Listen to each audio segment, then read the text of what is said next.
नमस्कार, मैं हूं प्रभाकर मिश्रा। कोर्ट कचहरी और कानून से जुड़ी खबरें बताता हूं और बताता रहूंगा।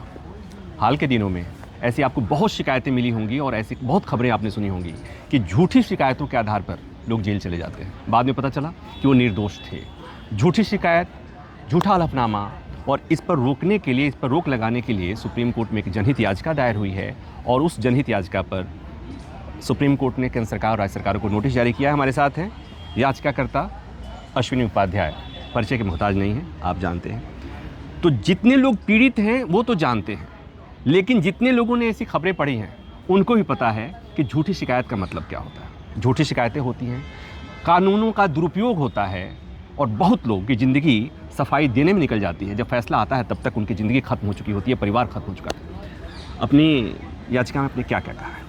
देखिए, पहले तो हमने ये कहा है कि झूठी शिकायत, झूठी गवाही, झूठा एफिडेविट, ये जो दिया जा रहा झूठा हलफनामा, इसकी वजह से मुकदमों की बाढ़ आई हुई है। जो 5 करोड़ केसेस पेंडिंग हैं वो सारे असली नहीं हैं, उसमें फर्जी केस बहुत सारे हैं। दूसरा, लोगों की राइट टू लाइफ, लिबर्टी खतरे में पड़ गई है। लोग बोलने से डरते हैं, सच लिखने से डरते हैं। लोगों को लगता है सच लिख दूं, सच बोल दूं, क्या पता किसी नेता को पसंद ना आए, शाम को FIR हो जाए, छेड़छाड़ का मुकदमा दर्ज हो जाए, बलात्कार का मुकदमा दर्ज हो जाए। झगड़ा होता है खेत का और मुकदमा होता है SC ST एक्ट में। झगड़ा होता है चक्रोट का और मुकदमा होता है छेड़छाड़ का और बलात्कार का। पति पत्नी में झगड़ा होता है और सास ससुर, नंद नंदोई, जेठ जेठानी सबके खिलाफ दहेज का मुकदमा दर्ज हो जा रहा है।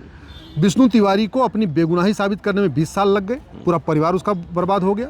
नम्बी नारायण साहब जितने बड़े वैज्ञानिक थे, 20 साल लग गया उनको अपने आप को बेगुनाह साबित करने में।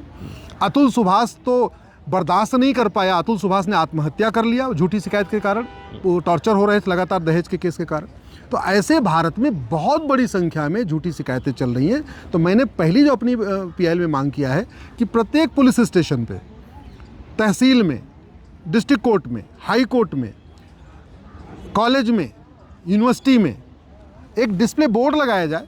उस डिस्प्ले बोर्ड पे लिखा रहे कि झूठी शिकायत धारा ये है, अपराध 5 साल है। झूठी गवाही धारा ये है, अपराध इतनी, सज़ा इतनी है। झूठा हलफनामा दाखिल करने में ये 5 साल की सज़ा है। झूठी जांच करने पे ये इतनी साल की सज़ा है।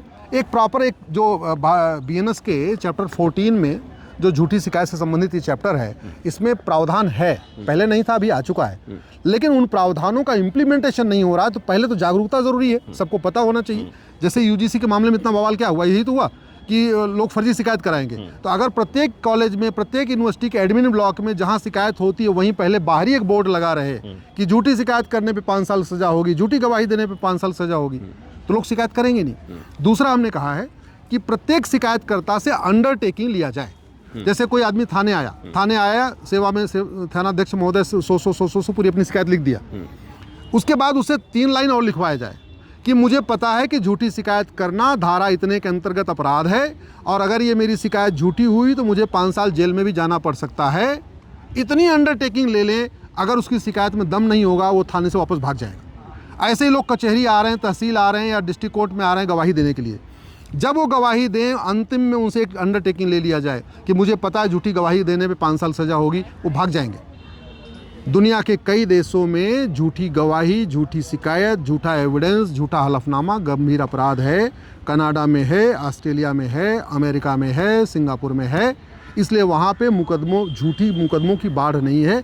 भारत में झूठे मुकदमों की बाढ़ है, झूठी शिकायतों की बाढ़ है, क्योंकि ऐसे लोगों को सज़ा नहीं मिलती। किसी का फ्यूचर ख़राब करना है, झूठी शिकायत कर दो। किसी की बहुत समाज में इज्जत है, दुश्मनी निकालनी है, झूठी शिकायत कर दो। कोई बहुत बढ़िया समाज सेवी है, उसको झूठी शिकायत के आधार पर देशद्रोही घोषित कर दो। आजकल यही चल भी रहा है। मुझे लगता है कि ऐसी याचिका की ज़रूरत थी और अश्विनी जी ने जो याचिका दायर की है, आपके मन में भी सवाल तो आता होगा कि ये झूठी शिकायतों को क्यों नहीं रोका जाता है, ऐसे लोगों के खिलाफ कार्रवाई क्यों नहीं होती है। तो अब उम्मीद की जानी चाहिए कि ये शुरुआत जो हुई है, इस पर अदालत ने जो जवाब मांगा है, सरकारें गंभीर होंगी और कुछ ऐसी व्यवस्था बनेगी कि लोग झूठी शिकायत करने से पहले 100 बार सोचेंगे।